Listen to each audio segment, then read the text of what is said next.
আপনার অল্প পরিমাণে জমি আছে, সেই জমিটি কেউ দখল নিতে চাইছে, অর্থাৎ এনক্রোচ করতে চাইছে। সেই জমিটিকে আপনি সুরক্ষিত কিভাবে রাখবেন?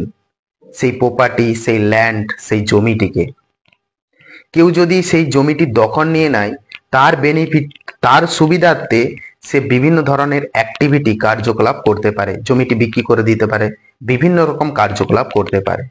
তাই নিজের জমিকে সুরক্ষিত রাখতে এই ধরনের যদি দখল নেয়, দখলের আগের ছবি, পরের ছবি ডিজিটালি আপনি এভিডেন্স হিসাবে আদালতে পেশ করতে পারেন, এবং ডকুমেন্টারি যে সমস্ত এভিডেন্স আছে, জমির যে সমস্ত কাগজপত্র আছে, ল্যান্ডের যে সমস্ত কাগজপত্র আছে, আদালতে উকিল বাবুর মাধ্যমে পেশ করতে পারেন। সেই ক্ষেত্রে আপনাকে ইনজাংশন ফাইল করতে হয়। ইনজাংশনটা কি? বাংলা কথায় অর্থ নিষেধাজ্ঞা। এই নিষেধাজ্ঞা ফাইল করলে আপনার ল্যান্ডটাকে আদালত কিন্তু সুরক্ষিত রাখার একটা নির্দেশ দিবে, অর্ডার দিবে।